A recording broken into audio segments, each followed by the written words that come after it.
সেদিন বিকেলে তারানাথের বাড়ি গিয়ে দেখি সে বাইরের ঘরে তক্তপোষের উপর বসে তামাক খাচ্ছে, চোখ মুখ উদাস। মাঝে মাঝে তারানাথের এ ধরনের ভাব পরিবর্তন দেখেছি।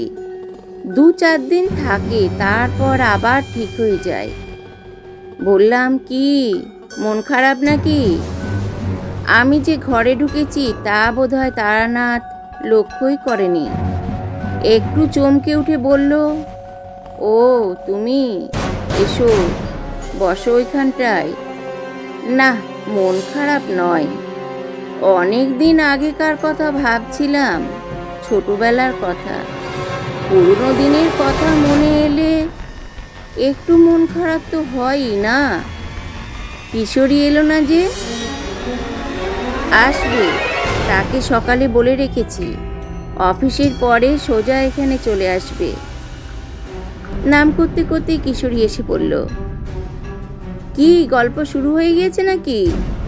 তারানাথ বলল, না, বসো, তোমার কথাই হচ্ছিল। আজ গল্প বলার মেজাজ নেই, আর একদিন হবে খুন। চা খাবে? বাড়ির ভেতরে গিয়ে চায়ের কথা বলে এসে তারানাথ আবার তক্তপোষে বসে হুঁকো টানতে লাগলো। আমি আর কিশোরী জানি গল্প হবে না কথাটা বিশেষ কোনো গুরুত্ব নেই। অপেক্ষা করলে একটা ভালো গল্প বেরিয়ে আসতেও পারে। কয়েকটা ব্যর্থ টান দিয়ে বিরক্ত মুখে হুঁকো নামিয়ে রাখতে রাখতে তারানাথ বলল, দুধ তেরি, এটা আবার গেল নিবে। বসো তোমরা, চারিকে বলে আসি এক চিলিম সেজে দিতে। কিশোরী পকেট থেকে নতুন পাসিং শোয়ের প্যাকেট বের করে তক্তপোষে রেখে বলল, বসুন ঠাকুর মশাই, বারবার উঠতে হবে না, সিগারেট খান। তারানাথ উজ্জ্বল মুখে একটা সিগারেট বের করে ধরাতে ধরাতে বলল, সে বরং ভালো। হুঁকো কলকে আমাদের দেশে আর চলবে না, বুঝলে? কত ফৈজত। তামাকটিকে জোগাড় রাখো, ঠিকরে লাগাও, ছিলিম সাজো, 1 ঘন্টা ধরে ফুঁ দাও। না, সিগারেটই ভালো।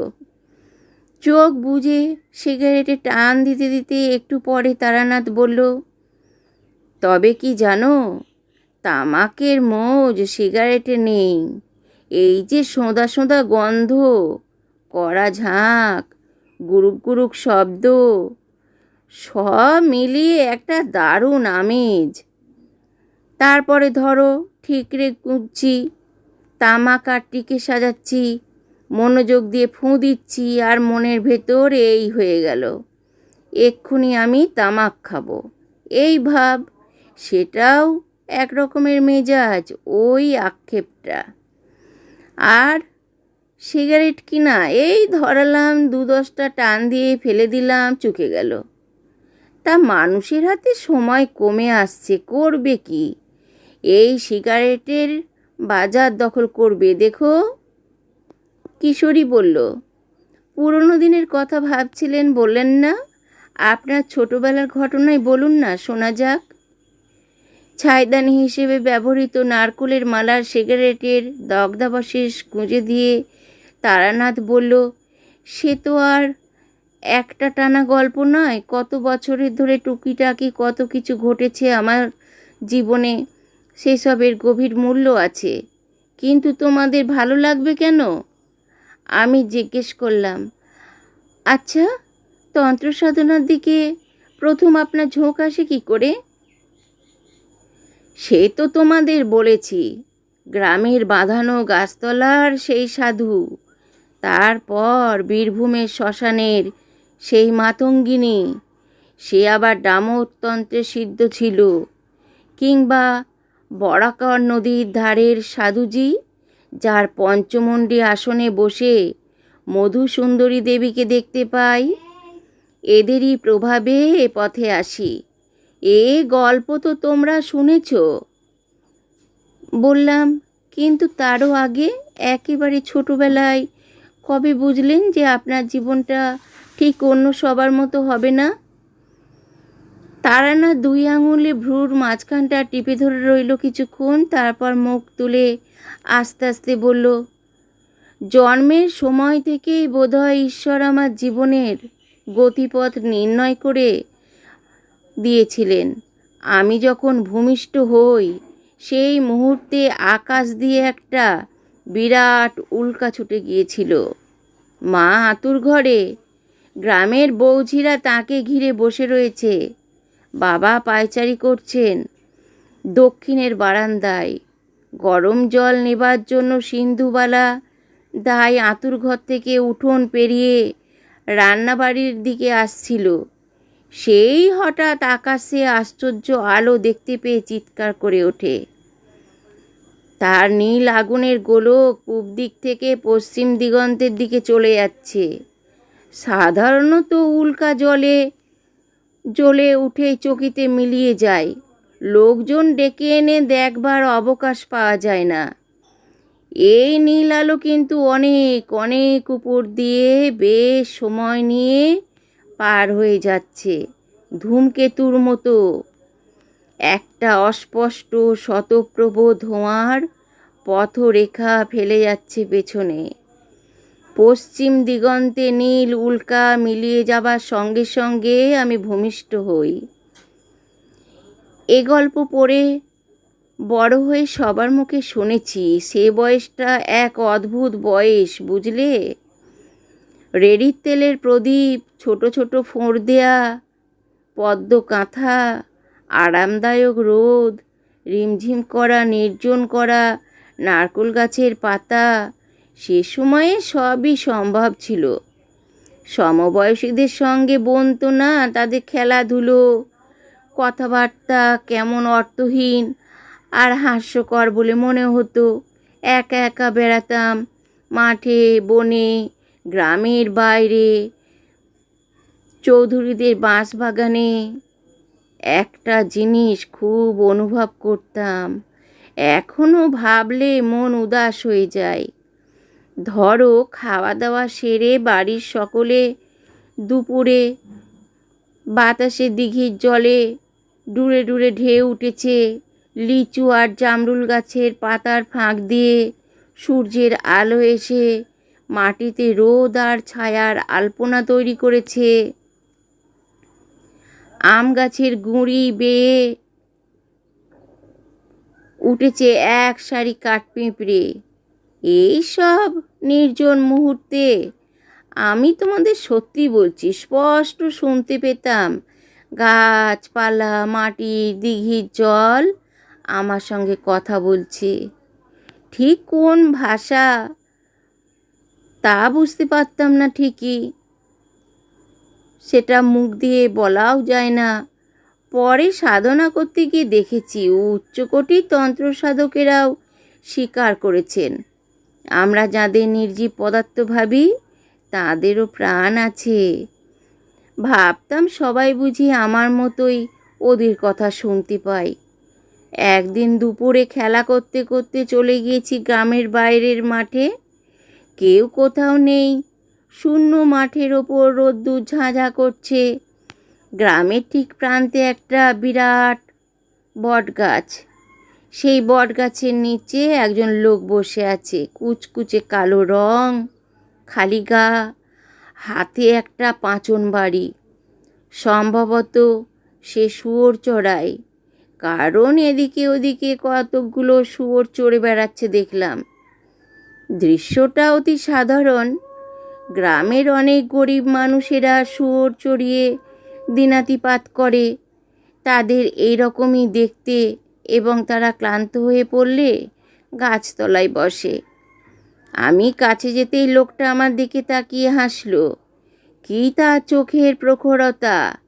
ভালো করে তাকানো যায় না, যেন ঝকঝক করে জ্বলছে।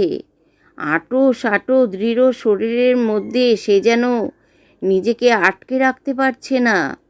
প্রাণ শক্তি উপচে পড়ছে শরীর ছাড়িয়ে। অবাক হয়ে বললাম, আমার জন্য? হ্যাঁ, তোমার সঙ্গে কথা বলবার জন্যই আমাকে পাঠানো হয়েছে। বসো। কে পাঠিয়েছে? সে বললে, এখন তুমি বুঝবে না, বড় হলে নিজেই জানতে পারবে। এদিকে এসো তো, কাছে এসো। আমার ঠিক ভয় করছিল না, বরং কেমন যেন রহস্যময় আনন্দের অনুভূতি হচ্ছিল লোকটার কাছে এগিয়ে যেতে। সে আমার কপালে হাত দিয়ে কি যেন দেখতে লাগলো, তারপর খুশি হয়ে বলল, ঠিক আছে, বসো ওই শেকড়টার ওপরে। বসলাম। দু একটা শুধু শুয়োরের দল ছেড়ে ঘুরে বেড়াচ্ছিল, নিজেদের মারামারির উদ্যোগ করছিল। লোকটা পাঁচন বাড়ি তুলে বিচিত্র এক হুঙ্কার দিল, ও সাবধান, আমি জেগে আছি, ঠিক হয়ে চলো। শুয়োরগুলো মন্ত্রমুগ্ধের মতো ঠেলাঠেলি বন্ধ করে এক জায়গায় হয়ে দাঁড়িয়ে গেল। তাকিয়ে দেখলাম তার হাতের পাঁচন বাড়িটা কোনো গাছের ডাল বা কঞ্চি দিয়ে তৈরি নয়, কিসের যেন সরু হাড় সেটা। বললাম, কোথায় থাকো তুমি? এ গায়ে তো দেখিনি তোমাকে। সে বলল, এ গায়ে থাকি না, তাই দেখনি। তাহলে? লোকটা তার প্রখর দৃষ্টিতে একবার চারিদিকে তাকালো। সূর্যের আলো সরাসরি তার মুখে এসে পড়েছে।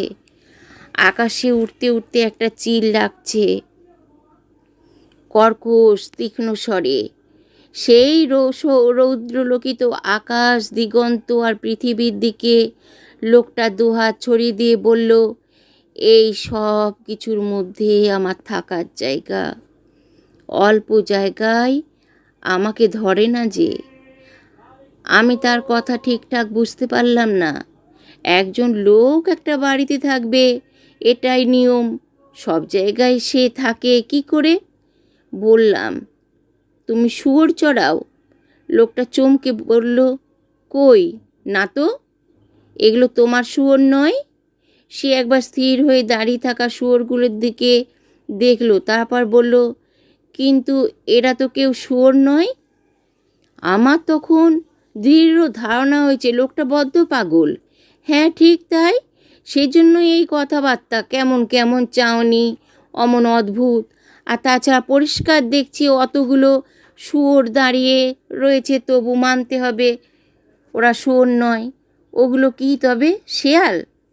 লোকটা বলল, তুমি ছোট তো, তোমাকে এখন বোঝানো অসুবিধে হবে। এগুলো সত্যিই শুয়োর নয়, এগুলো হচ্ছে, কি বলি, আমাদের ভেতরে যে দোষগুলো থাকে, যাদের জন্য আমরা খারাপ কাজ করি, খারাপ কথা ভাবি, এরা হচ্ছে সেই সব দোষের বাইরের চেহারা। সাধারণ মানুষকে এরা চড়িয়ে বেড়ায়, কিন্তু আমি এদের চড়াবার বিদ্যা শিখেছি। দুটো শুয়োর আবার মারামারির উদ্যোগ করছিল। লোকটা সরু হাড়ে লাঠি তুলে গর্জন করে উঠতেই তারা চুপ করে গেল। লোকটা এবার যেন একটু ব্যস্ত হয়ে বলল, না, কথায় কথায় অনেক দেরি হয়ে গেল, আমার ফিরে যাবার সময় হয়েছে। যে জন্য আসা সেটা তাড়াতাড়ি সেরে নি। এদিকে এগিয়ে এসো তো খোকা, কোনো ভয় নেই, এসো। কাঁপা কাঁপা গলায় বললাম, কেন? সে বলল, আমি তোমাকে একটু মন খারাপ দিয়ে যাব। আমার দুই কাঁধ ধরে নিজের দিকে টেনে নিয়ে লোকটা অস্বাভাবিক জোরে, প্রায় চিৎকার করে বলে উঠল, আমার চোখের দিকে তাকাও। আমি তার চোখের দিকে তাকালাম। হঠাৎ মানুষটার চোখ যেন দুটো জানালা হয়ে গিয়েছে। ভেতরে কত দূর অবধি দেখতে পাচ্ছি, ওখানে যেন আর একটা জগৎ। এরকমই রোদ্দুর ঝাঁ করছে দিগন্ত অবধি বিছিয়ে থাকা মাঠ, সবুজ বন, নীল পাহাড় থেকে ঝুরঝুর করে ঝর্ণা নেমে আসছে। মেঘে আর কুয়াশায় ঢাকা ওই পাহাড়ে কবেই যেন আমি থাকতাম। সুতোর কাটিম উল্টো দিকে ঘুরে যাওয়ার মতো বিস্মৃতির আড়াল থেকে কত পুরনো মহাকালের স্তরে স্তরে সঞ্চিত ভুলে যাওয়া কথা মনে পড়ে যেতে লাগলো। ক্রমে আমার সমস্ত চেতনা ওই দুই চোখের জানালার ভেতর দিয়ে আশ্চর্য জগৎটার মধ্যে গিয়ে দাঁড়ালো। আমাদের গ্রামের সীমানায় বটগাছটা, চিলের তীক্ষ্ণ ডাক, সামনে পড়ে থাকা কৈখালির বিশাল মাঠ, সব কোথায় মিলিয়ে গেল। এখন আমি যেখানে দাঁড়িয়ে আছি সেই জগতে ছায়া বাড়ির মতো অজস্র ছবি মেলে আছে। চোখের সামনে দিয়ে কোথায় যেন এক উন্নত শিষ্য মন্দির, শেষ বেলার আলোয় তার চূড়ায় সোনার পদ্ম ঝলসে উঠছে। কাদের হাসি মুখ, এরা আমাকে খুব ভালোবাসতো, কিন্তু এখন মিলিয়ে গিয়েছে দূর অতীতে। কানে ভেসে আসছে মর্মস্বরে উচ্চারিত মন্ত্রধ্বনির মতো একটানা উদার গম্ভীর সঙ্গীতময় শব্দপ্রবাহ। সব ছবি মিলিয়ে গিয়ে চোখের ওপর ভেসে উঠছে সৃষ্টিপর্ব। আদিম অন্ধকারের মতো কালো হচ্ছে নক্ষত্রের নীহারিকার অনন্ত শূন্যের থেকে বজ্রপুঞ্জের। আমার চেতন চলে যেতে লাগলো। আর কিছুক্ষণ এখানে থাকলেই আমি সম্পূর্ণ জ্ঞান হারাবো। ঠিক তখনই অনুভব করলাম চিরচেনা পৃথিবীর বিপুল আকর্ষণে আমি ফিরে আসছি আমাদের গ্রামের প্রান্তের রোদে পোড়া মাঠে। লোকটা চোখে জানালা দিয়ে বেরিয়ে আসবার সময় শেষবারের মতো তাকিয়ে দেখলাম সেই নিকষ কালো অনন্তস্পর্শী মহাশূন্যের বুক চিরে চলে যাচ্ছে একটা নীল উল্কা। বটগাছটার গুঁড়িতে হেলান দিয়ে আমি মুহ্যমানের মতো বসে রইলাম। মাঠের ওপর দিয়ে তার সুর তাড়িয়ে নিয়ে লোকটা কোথায় যেন চলে গেল। সে কোথায় যাচ্ছে, কি করে, আবার দেখা হবে, কিছুই জিজ্ঞাসা করা হলো না। কিন্তু কি মন খারাপ সে আমাকে দিয়ে গেল। এরপর আমার আর কিচ্ছু ভালো লাগতো না। এমন তো ছিলামই, আরও একা হয়ে গেলাম। সব সময় মনে হতো কি একটা কাজ যেন ফেলে রেখেছি, কোথায় যেন আমাকেও চলে যেতে হবে। প্রথম যৌবনে ঘর ছেড়ে বেরিয়ে পড়ি, সে কথা তোমাদের বলেছি। বীরভূমের শ্মশানে মাতু পাগলি আমাকে সম্মোহিত করে নানা দৃশ্য দেখিয়েছিল। আমি যেন নদীর জলে নেমে গাছের শিকড়ে আটকে থাকা মৃতদেহ তুলে এনে পূজার উপকরণ সংগ্রহ করে সব সাধনায় বসলাম। সারা রাত কত আতঙ্কজনক দৃশ্য দেখলাম, কত উপদ্রব ঘটল। পরে সম্বিত ফিরে পেয়ে দেখি ধূসর সন্ধ্যায় নির্জন শ্মশানে দাঁড়িয়ে আমি মাতু পাগলির সামনে। মাত্র 10 মিনিট সময় কেটেছে। এই তো গেল ভেলকি। কিন্তু সদ্গুরুর সাহায্যে আমি প্রকৃতই একবার সব সাধনা করেছিলাম। মুর্শিদাবাদ জেলার এক অজপাড়া গাঁয়ের শ্মশানে তখন আস্তানা গেড়েছি। সঙ্গে গুরু রয়েছেন। জ্যৈষ্ঠের শেষে আশেপাশের গ্রামগুলোতে কলেরার মহামারী শুরু হলো। সারাদিন ধরে দূর দূরান্ত থেকে মৃতদেহ দাহ করতে আনছে লোকে। পরে এমন অবস্থা দাঁড়ালো, দাহ করার কাঠ জোটে না। মুখে আগুন ছুঁয়ে দেহ ফেলে শ্মশান বন্ধুরা পালায়। তারই ভেতর থেকে লক্ষণযুক্ত একটি মৃতদেহ একদিন তুলে নিয়ে এলাম। শ্মশানের পূর্ব প্রান্তে একটু জঙ্গল মতো জায়গা, সেখানে বিরাট একটা ঝাঁকড়া ছাতিম গাছ রয়েছে। তারই তলায় গুরু পূজার আয়োজন করলেন। রাত্রিরে দাহ করার জন্য দলবল এলেও এদিকে তারা ঘেঁষবে না। আমি ভেবেছিলাম গুরুই বোধহয় সভাসনে বসবেন, কিন্তু প্রাথমিক প্রকরণও শেষ শুরু। যখন আমাকে পদ্মবীজের মালা ধারণ করতে বললেন, তখন অবাক হয়ে বললাম, তুমি তো আসনে বসবে, আমি কি পারবো? নিশ্চয়ই পারবে। আমি তোমাকে আমার শক্তির অংশ দান করব। তাছাড়া এ আমার কাছে নতুন নয়। 21 বছর আগে আমি এতে সিদ্ধিলাভ করেছি। আজকের ক্রিয়ায় তোমারই অধিকার। ঘোর অমাবস্যার মধ্যরাত্রি। গুরু আমাকে আসনে বসিয়ে দিয়ে সকালে আসবো বলে চলে গেলেন। সব সাধনার সময় সামনে অন্য সাধকের উপস্থিত থাকতে নেই। ষাটাঙ্গ প্রণাম ভঙ্গিতে উপুর করে শোয়ানো মৃতদেহের পিঠের ওপর বজ্রাসনে বসে বীজ মন্ত্র জপ আরম্ভ করলাম। মনে কোনো ভয় নেই। বহুদিন হলো তান্ত্রিক সাধুসঙ্গ করছি। অনেক অস্বাভাবিক আর অলৌকিক ঘটনা চোখের সামনে ঘটতে দেখেছি। আমি জানি নিখুঁতভাবে দেহশুদ্ধি করে আসনে বসলে কোনো বিপদ সাধককে স্পর্শ করে না। ঘণ্টা খানেক এক মনে জপ চালাবার পরে অনুভব করলাম নিচে মৃতদেহটা যেন নড়ে উঠছে। তাতে প্রাণের স্পন্দন জেগেছে। পোড়া মাছ গুঁজে দিলাম সবের মুখে। নরকপাল থেকে একটু একটু করে কারণ ঢেলে দিতে লাগলাম। সব আবার শান্ত হয়ে এলো। আরও 3 বার এমন হলো সে রাত্রিরে। সাধনায় বিঘ্ন সৃষ্টি করবার জন্য হাঁকিনীরা কত বিভৎস রূপ ধারণ করে এলো। এক সময় তো তাকিয়ে দেখলাম আমার আসনের চারদিকে চলন্ত গতিতে মৃতদেহের দল করতালি দিয়ে নৃত্য করছে।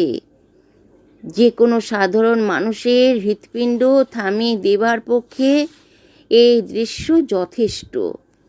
সে মুহূর্তে বুক যে একটু কেঁপে ওঠেনি তা বলবো না। প্রাণপণে মনকে একাগ্র করে বীজ মন্ত্র জপ করতে লাগলাম। ধীরে ধীরে মিলিয়ে গেল প্রেতের দল। অনেকের মধ্যেই ভুল ধারণা আছে যে এক রাত সব সাধনা করলেই বুঝি সিদ্ধি লাভ হয়। বিশেষ বিশেষ তিথিতে কয়েকবার আসনে বসলে তবেই সিদ্ধি আসে। এতে অনেক বছরও লেগে যেতে পারে। ধরো তিথি সুপ্রশস্ত, পূজার সব আয়োজনই করা হয়েছে, কিন্তু শেষ পর্যন্ত সব পাওয়া গেল না, সব পণ্ড। আমারও তাই হয়েছিল। নানা কারণে ওই একবার ছাড়া আর সব সাধনা করতে পারিনি। গুরুর কাছ থেকে যখন বিদায় নিয়ে আসি তখন তিনি বলেছিলেন, শোনো, সময় মতো সাধনা সম্পূর্ণ করো। তোমাকে তো সবই শিখিয়ে দিয়েছি। আমি না থাকলেও অসুবিধে হবে না, নইলে কিন্তু বিপদ। আগে কীরকম বিপদ? ভয়ঙ্কর বিপদ।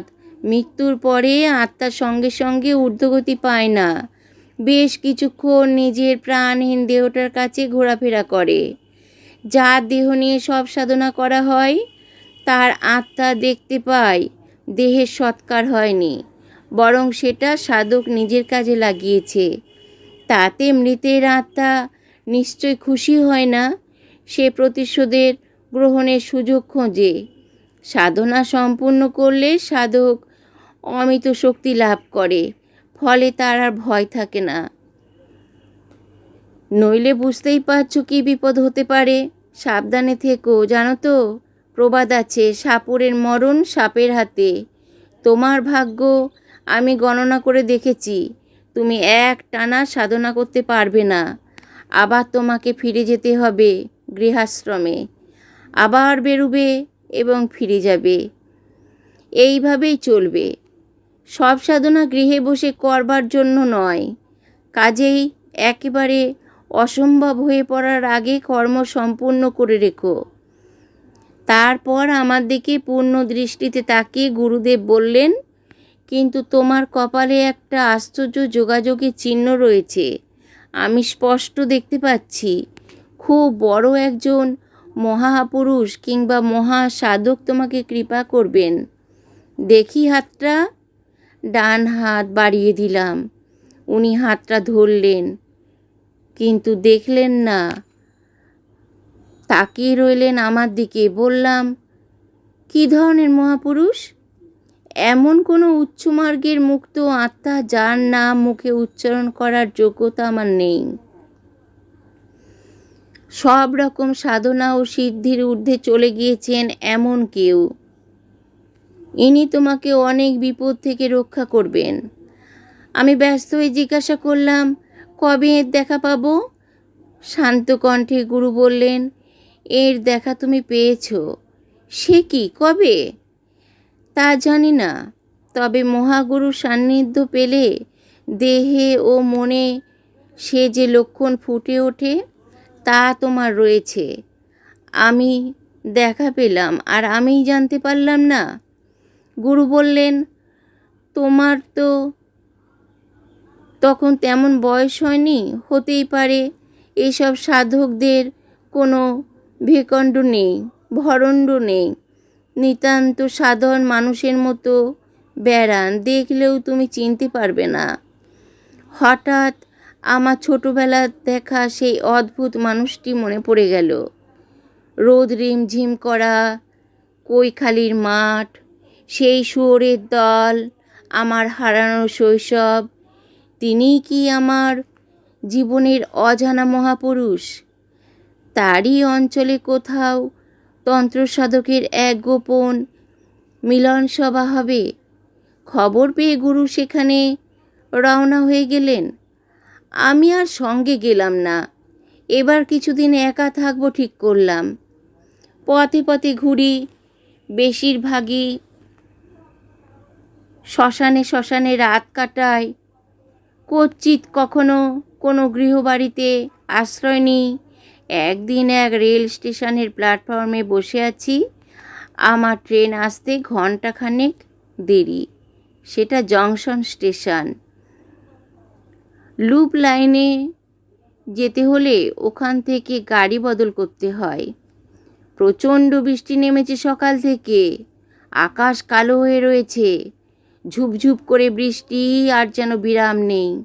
2 পয়সার বিড়ি কিনবো বলে স্টেশনের লোকটার দিকে এগোচ্ছি। হঠাৎ পেছন থেকে কে যেন ডাকলো, আরে তারানাথ না? থমকে দাঁড়ালাম। এমন জায়গায় আমার নাম ধরে কে ডাকে?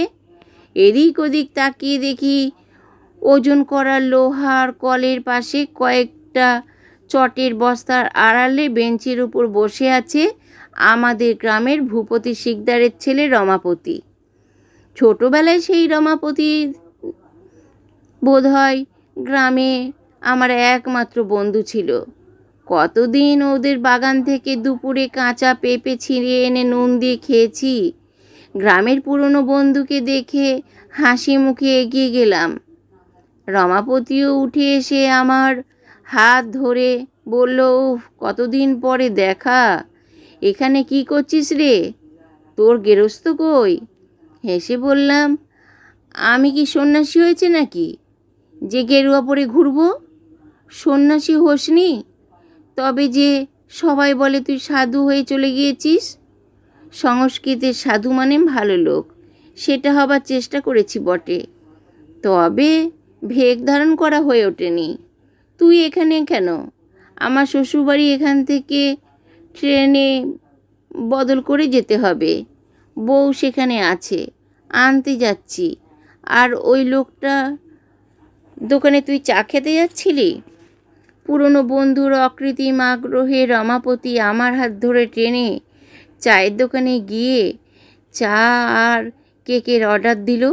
পকেট থেকে নতুন মেপল সিগারেট প্যাকেট বের করে আমাকে একটা দিয়ে বলল, ধরা। তারপর তুই কোথায় যাচ্ছিস বললি না তো? বিশেষ কোথাও না, বাড়ি ছাড়ার পরে এরকমই ঘুরে বেড়াই। এক জায়গায় থাকি, আবার চলে যাই। কেন বল দেখি, এতে লাভ কি? তাদের দেখে আমার মনে হয় এতে তাদের লাভ কি? কাজেই এর ঠিক কোনো উত্তর হয় না। রমাপতি চুপ করে রইল। তার মুখ দেখে বুঝলাম আমার উত্তরটা তার বিশেষ পছন্দ হয়নি। সে বুঝতেও পারেনি। গৃহত্যাগ করে বিদেশে গিয়ে অর্থ উপার্জন করলে বোঝা যায়, বাড়ি থেকে পালিয়ে সাধু সন্ন্যাসী হলে তারও যা হোক একটা মানে হয়। কারণ তেমনটা বহু ঘটতে দেখা গেছে। কিন্তু সেসব কিছু নয়। খামোখা একজন মানুষ বাড়ির আরাম ছেড়ে পথে পথে বেরিয়ে বেড়ায়, এর কারণ সে ধরতে পারছে না। চা খেতে খেতে রমাপতি বলল, তুই তো বেশ অনেক দিন বাড়ি ছেড়েছিস, তাই না? হ্যাঁ। যেতে বাধা আছে কোনো? না, বাধা আর কি, আমি তো আর গৃহত্যাগ করে সন্ন্যাসী হইনি। তোকে বললাম না, যখন ইচ্ছে করবে চলে যাব। চায়ের কাপ দোকানিকে ফেরত দিয়ে রমাপতি একটু ইতস্তত করে বলল, তারানাথ, তোর বোধহয় এখন একবার বাড়ি যাওয়া উচিত। তার গলায় কেমন একটা সুর ছিল। ব্যস্ত হয়ে জিজ্ঞেস করলাম, কেন বলতো? হঠাৎ বাড়ি যাব কেন? কাকিমার খুব অসুখ, অবস্থা তেমন একটা, মানে কখন কি হয় বলা যায় না। একবার যা। বিশ্বে মাতৃশক্তি একটা খুব বড় শক্তি। আমার পথে পথে বেড়ানো, যাযাবর জীবন, সাধুসঙ্গ, আগ্রহ, সিদ্ধিলাভের আকাঙ্ক্ষা সব কোথায় উড়ে গেল। মনে হলো নাড়ি ছিঁড়ে ভূমিষ্ঠ হয়েছি যার কোলে খেলা করে বড় হয়েছি। আমার সেই চিরপরিচিত সদা হাস্যমুখী মা অসুস্থ। তিনি হয়তো আমাকে দেখতে চান। আমি এক্ষুনি বাড়ি যাব। কি ভয়ানক বৃষ্টি, থামবার নাম নেই। তারই মধ্যে ভিজতে ভিজতে পরের দিন দুপুর নাগাদ বাড়ি পৌঁছালাম। মানুষের মনের সঙ্গে শরীরের একটা ঘনিষ্ঠ যোগ আছে। মায়ের রোগশয্যার পাশে গিয়ে দাঁড়াতে আমাকে দেখে তার মুখ উজ্জ্বল হয়ে উঠল। বিছানায় বসে মাথায় হাত বুলিয়ে দিতে দিতে জিজ্ঞাসা করলাম, এখন কেমন আছো মা? উত্তরে মা ছুঁয়ে বললেন, ভয় নেই খোকা, তুই এসে পড়েছিস। এই যাত্রা আমি আর মরব না। সত্যই পরের দিন থেকে মায়ের অবস্থা ভালোর দিকে যেতে লাগলো। আমি ফেরাই, বাড়ির লোকও খুশি। খাই দাই আর চণ্ডী মণ্ডপে বসে বৃষ্টি দেখি। 4-5 দিন ধরে নাগাড়ে বর্ষা চলেছে। গ্রামের সব পথে এক হাঁটু কাদা, খাল, বিল আর মাঠ একাকার হয়ে গিয়েছে। কৈশোরের মাছ ধরবার খুব নেশা ছিল, শুধু বঁড়শি দিয়ে নয়, পোলো হাতেও। বর্ষার দিনরাত্রি ব্যাঙ ডাকছে খালে বিলে। এই তো মাছ ধরার উপযুক্ত সময়। বনমালীকে ডেকে বললাম, বনমালীদা, তোমার কাছে একটা পোলো হবে? পোলো? মাছ ধরবে নাকি? হ্যাঁ, অনেক দিন অভ্যেস নেই অবশ্যই, দেখি তবু। আছে বোধহয় একটা, ও বেলা এনে দেবো এখন। বিকেলে বনমালী পোলো এনে দিল। পোলো জানো তোমরা? বেত বা কঞ্চি চটা দিয়ে তৈরি একটা গোল খাঁচা মতো জিনিস, ফুট 3 উঁচু, ওপর দিকে সরু মুখ। সেখান দিয়ে হাত গলিয়ে মাছ বের করতে হয়। তলার দিকে ঘের বড়। মাছ দেখতে পেলেই ঝপ করে পোলো দিয়ে চেপে ধরলে আর পালাতে পারে না। ছিপ না নিয়ে পোলো নেবার কারণ হলো, আমি রাত্রিরে মাছ ধরবো স্থির করে ফেলেছি। আলো নিয়ে মাছ ধরা ভারী মজার। বিশেষ করে সে সময় বিরক্ত করার কেউ থাকে না। পাশে দাঁড়িয়ে পরামর্শ দেয় না, কটা মাছ পেয়েছিস জিজ্ঞেস করে না। রাত্রিরেই ভালো। পোলো দিয়ে মাছ ধরতে হলে পুকুর বা বিলে সম্ভব নয়, অগভীর জলাশয় প্রয়োজন। সন্ধ্যের একটু আগে গিয়ে কৈখালির মাঠের অবস্থা দেখে এলাম। সমস্ত মাঠটার পায়ের গোছ ডুবে যায় এমন জল। মাঝে মাঝে সামান্য উঁচু জমি এখানে ওখানে দ্বীপের মতো জেগে আছে। একেবারে আদর্শ জায়গা। খাওয়া দাওয়া সেরে রাত 11টা নাগাদ লণ্ঠন আর পোলো নিয়ে বেরিয়ে পড়লাম। বনমালীর সঙ্গে আসতে চেয়েছিল, আমি রাজি হইনি। ওই যে বললাম, মাছ ধরার পরিবেশটাই আসল। সঙ্গে লোক থাকলে বকবক করবে, নানান কথা বলবে, না, সে সুবিধে হবে না। কিন্তু বনমালীকে সঙ্গে নিলেই ভালো করতাম। তখনও জানি না কি ঘটতে চলেছে সেদিন রাত্রিরে। সন্ধ্যে থেকে বৃষ্টিটা একটু ধরেছে। আজ 5 দিন পর এই প্রথম একটু খান্তি। কিন্তু সমস্ত আকাশ কালো মেঘে ঢেকে রয়েছে। বিদ্যুৎ চমকাচ্ছে একটু বাদে বাদেই। ঝেঁপে ঝেঁপে জল আসছে। মাঠে পা দিয়ে বুঝলাম বনমালী মিথ্যে খবর দেয়নি। খাল বিল ভেসে গিয়ে প্রচুর মাছ চলে এসেছে কৈখালির মাঠে। কিন্তু মাছ থাকা আর মাছ ধরা এক ব্যাপার নয়। তুমি পোলো হাতে এগিয়ে গিয়ে ঝুপ করে চেপে ধরবে বলে মাছ এক জায়গায় দাঁড়িয়ে থাকবে, তা তো হয় না। জলের জীব, বহু কৌশল করে তবে এদের ধরতে হয়। কৌশল আমার অজানা নেই। ছোটবেলা থেকে মাছ ধরে আসছি। যেমন ধরো শোল বা ল্যাটা, মাছ লণ্ঠন উঁচু করে ধরে নাড়ালে আলোয় আকৃষ্ট হয়ে কাছে আসে। কই মাছ আবার আলো টালো কিছুই খেয়াল করে না, বাঁক বেঁকে একদিকে চলেছে তো চলেছেই। এদের ধরা সোজা। শিং আর মাগুর খুব চালাক মাছ, মানুষ বা অন্য কিছু সাড়া পেলেই আর সে তল্লাটে থাকে না, শোঁ শোঁ করে পালায় খুব জোরে। জলের মধ্যে দৌড় নাগাল পাওয়া যায় না। কিন্তু মজা হচ্ছে শিঙির মাগুর ছোট, একদম সোজা, কোন দিকে গেল খেয়াল করলে একটু পরে পেছন পেছন সেখানে গিয়ে হাজির হওয়া যায়। সচরাচর এরা তাড়া খেয়ে আলোর ধারে বা গাছের শেকড়ের কাছে গিয়ে আশ্রয় পছন্দ করে। রাত 1:30টার মধ্যে অনেক মাছ ধরে ফেললাম। মুগা সুতো দিয়ে তৈরি ব্যাগ এত ভারী হয়ে উঠেছে যে শক্ত সরু সুতো হাতে কেটে বসে যাচ্ছে। এদিকে আবার মেঘ ডাকতে শুরু করেছে, গা শিরশির করা বাদলার হাওয়া। বৃষ্টি ফের এলো। এবার বাড়ি চলে যাওয়াই ভালো। অনেকক্ষণ থেকেই মনের ভেতর কেমন একটা অস্বস্তি হচ্ছিল। কী অস্বস্তি সেটা আমি ঠিক বলে বোঝাতে পারবো না। কোনো অমঙ্গল আসবার আগে থেকে আমি টের পাই, এ কথা আগেই বলেছি। এতক্ষণ মনের একেবারে তলায় কোণের দিকে কোথাও একটা বিপদের পূর্বাভাস খচ খচ করছিল। মাছ ধরার আনন্দ আর উত্তেজনায় খেয়াল করিনি। এবারে পরিপূর্ণ সম্বিত ফিরে পেয়ে চারিদিকে তাকিয়ে দেখলাম, ঘন বর্ষার মধ্যরাত্রে গ্রামের বাইরে নির্জন জল ভরা মাঠে একা দাঁড়িয়ে আছি। একটা শেয়াল পর্যন্ত এই দুর্যোগে আশ্রয় ছেড়ে বাইরে বের হয়নি। গলা ফাটিয়ে চিৎকার করলেও কেউ সাহায্য করতে এগিয়ে আসবে না। কিছুক্ষণ হতবুদ্ধি হয়ে দাঁড়িয়ে রইলাম। আলো থাকলে বুকে বেশ সাহস থাকে। তাছাড়া আমাদের তন্ত্রশাস্ত্রে বলে আগুন হচ্ছে পবিত্রকারী শুভ শক্তি। কোনো অশুভ উপস্থিতি আগুনের সান্নিধ্যে আসতে পারে না। এই জন্য সাধকদের আসনে সব সময় ধুনি জ্বালিয়ে রাখা হয়। দাঁড়িয়ে থেকে তো লাভ নেই, বরং আন্দাজে আন্দাজে চলতে শুরু করাই ভালো। মাঝ ভর্তি থলে আর নেভা লণ্ঠন হাতে বটগাছটা আন্দাজ করে হাঁটতে শুরু করলাম। হঠাৎ দিক দিগন্ত উদ্ভাসিত করে একবার বিদ্যুৎ চমকালো। সামনের দিকে তাকিয়েছিলাম। অন্ধকারে হাঁটবার সময় মানুষ যেমন মুখটা একটু তুলে রাখে, বিদ্যুতের উজ্জ্বল আলোয় স্পষ্ট দেখলাম উল্টো দিক থেকে একজন মানুষ আমার দিকে এগিয়ে আসছে।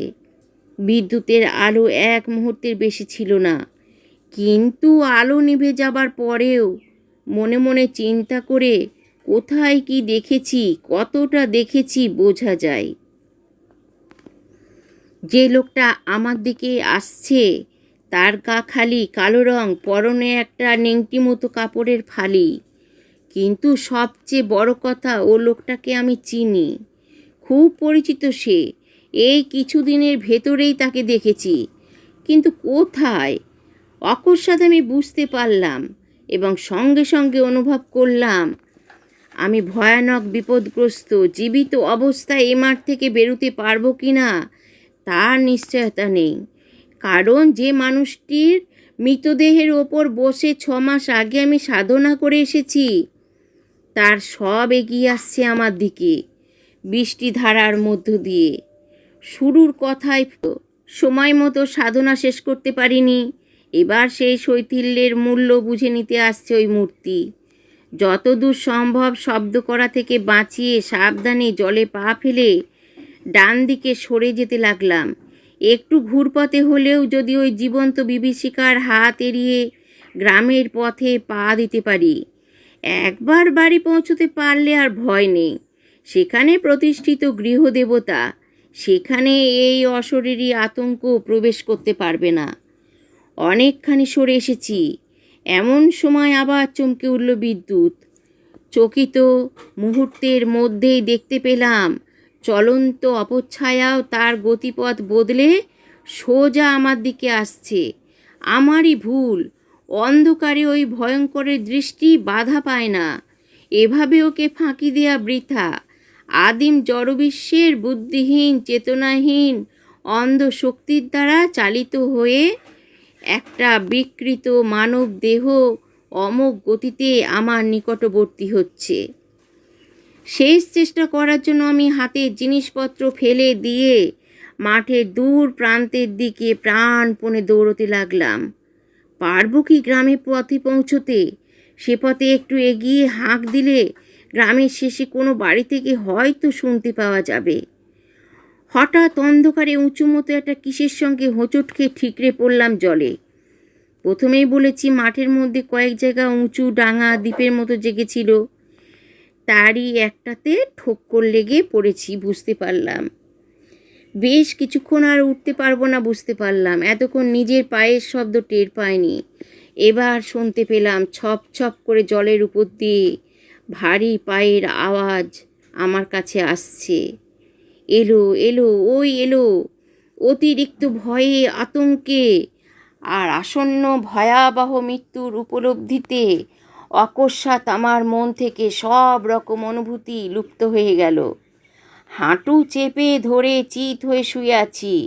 মুখের ওপর ঝিরঝির করে বৃষ্টি পড়ছে, কানে ভেসে আসছে দুরাগত মেঘগর্জন। কিন্তু হাঁটুতে প্রবল যন্ত্রণা ছাড়া পৃথিবীর আর সব বাস্তবতা আমার কাছে অর্থহীন হয়ে গেছে। এমন সময় আমার চারিদিকে জলের ওপর অনেকগুলো পায়ের শব্দ জেগে উঠল। পা দ্রুত জলে পড়ছে, কারা যেন ছুটে যাচ্ছে এদিকে সেদিকে। আশ্চর্য, কাদের পায়ের শব্দ এ? এখানে আসতে হলে তো জল পেরিয়ে জানান দিয়ে আসতে হবে, কিন্তু এই পদশব্দ যেন অকস্মাৎ জলের বুকেই জন্ম নিল। শূন্য থেকে জেগে উঠল হঠাৎ। তরবর করে একদল ঘোড়া যেন ছুটে যাচ্ছে সামনে পেছনে। কি ঘটছে কিছুই বুঝতে পারছি না। বিদ্যুৎ চমকাচ্ছে না বেশ কিছুক্ষণ, এবং তারপরে আমার চারদিকে এক পাল শুয়োরের ঘোঁত ঘোঁত শব্দ শুনতে পেলাম। এই দুর্যোগে কৈখালির মাঠে শুয়োর কোথা থেকে এলো?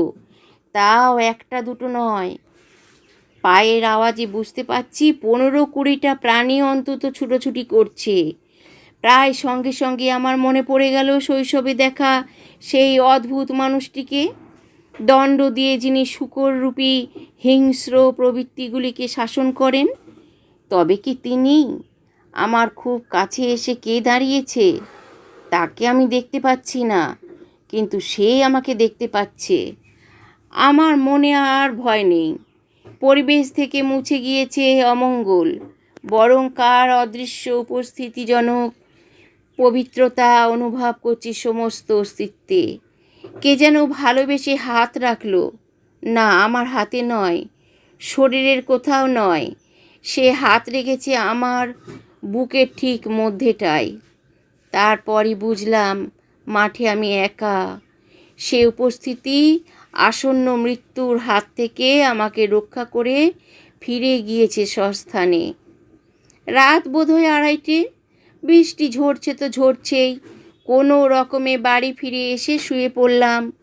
পরদিন সকালে মেঘ কেটে সূর্য উঠল 5-6 দিন বাদে। ঝকঝকে রোদ্দুরে ভেসে যাওয়া পৃথিবীর রূপ দেখে আমার নিজেরই সন্দেহ হতে লাগলো, সত্যি কি কাল রাত্রিরে কিছু ঘটেছিল? বাড়ির কাউকে কিছু জানালাম না, অনর্থক তাদের চিন্তা বাড়িয়ে লাভ কি? মা সুস্থ হয়ে ওঠার মাসখানেক পরে আবার বাড়ি ছাড়লাম। একটানা গৃহবাস ঈশ্বর আমার কপালে লেখেননি। ঘুরতে ঘুরতে এক সন্ধ্যায় খামারবেড়িয়া নামে এক গ্রামে গিয়ে পড়লাম। দেখি গ্রামের একধারে ঝুড়ি নামা বটগাছের নিচে একজন জটাধারী সাধু ধুনি জ্বালিয়ে বসেছেন। প্রত্যেক গ্রামে কিছু লোক থাকে যারা সাধু সন্ন্যাসী দেখলে ওষুধ বিশুধ আর মাদুলির জন্য ভিড় করে। এখানেও তার ব্যতিক্রম হয়নি। তাদের দুঃখ দুর্দশার কথা সাধুকে জানাচ্ছে। ক্রমে তারা বিদায় নিয়ে চলে যাচ্ছে। তারপর সাধু বাবা আমার দিকে তাকিয়ে বললেন, তারপর তোমার কি চাই? সবিনয়ে জানালাম, আমার কিছু চাই না। তবে আর কি, যাও বাড়ি যাও। 2-1 কথায় বুঝিয়ে দিলাম আমার বাড়ি এখানে নয়, আমি পথে পথে বেরিয়ে বেড়াচ্ছি। আপাতত রাতটা এখানে কাটাতে চাই। সাধু আর কোনো ব্যক্তিগত প্রশ্ন করলেন না, বললেন, থাকো। একটু পরে নিজের ঝুলি থেকে একটা পাকা কলা আর একটা পেয়ারা বের করে আমাকে দিয়ে বললেন, খাও। আর কিছু আমার কাছে নেই। আপনি খাবেন না? আমি রাত্রিরে কিছু খাই না। দু একটা কথা বলতে বলতে আলাপ জমে উঠল। দেখলাম সাধুজি স্বল্পভাষী হলেও বদমেজাজি নন। এক সময় আমাকে বললেন, এখানে ধুনি জেলে আজ ভুল কাজ করেছি, বুঝলে। 2-1 দিন থাকবো ভেবেছিলাম, কিন্তু কাল চলে যেতে হবে। আগে কেন? ওপর দিকে আঙুল তুলে সাধুজি বললেন, এই গাছে অনেক পাখির বাসা রয়েছে। ধুনির গরম হালকা আর ধোঁয়ায় তারা আজ কেউ বাসায় ফিরতে পারেনি। ওই দেখো, ওদিকে একটা গাছের ডালে বসে কিচমিচ করছে। কাউকে গৃহহীন করা মহাপাপ। ইতর প্রাণীদেরও আত্মা আছে, তাদের মনে দুঃখ দিলে সাধনার ফল ক্ষয় হয়ে যায়। বললাম, যদি কিছু মনে না করেন একটা কথা জিজ্ঞাসা করব। কি? আপনি কোন মার্গের সাধক? কেন বলো তো? আপনার কথা শুনে আমার খুব ভালো লাগছে। আমি অনেক সাধুসঙ্গ করেছি। সাধকেরা অন্তরে মহৎ হলেও বড় কটুভাষী, অপরের দুঃখ সম্বন্ধে উদাসীন। আপনার মতো কথা বলতে শুনিনি কাউকে। সাধু মৃদু হেসে বললেন, কোনো মার্গেরই নয়, আমার দীক্ষাই হয়নি। অবাক হয়ে বললাম, সে কি তাহলে? তাহলে আর কি, ভগবানের স্বরূপ জানতে ইচ্ছে করে তাই ঘুরে বেড়াই। তার সৃষ্টির বিচিত্র রূপের মধ্যে তাকে খুঁজতে চেষ্টা করি। ভগবানকে ডাকবো, তার আবার মার্গ কি, দীক্ষা কি? সাধুজির ওপর শ্রদ্ধা হলো।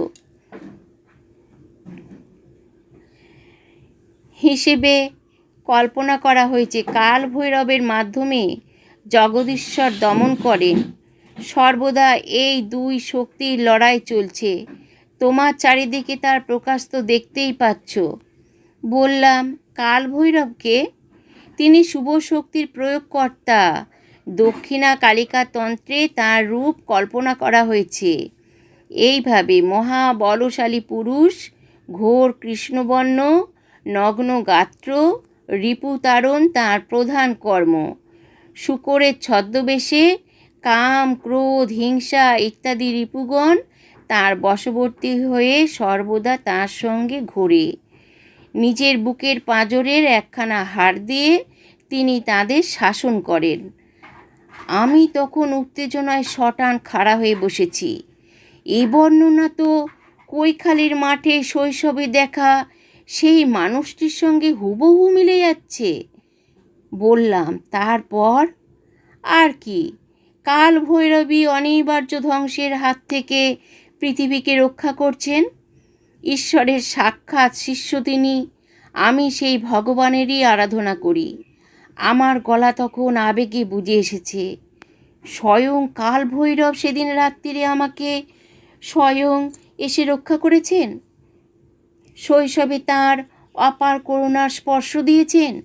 একটু চুপ করে থেকে তারানাথ বলল, কিন্তু সেই তুলনায় জীবনে কিছুই করতে পারলাম না।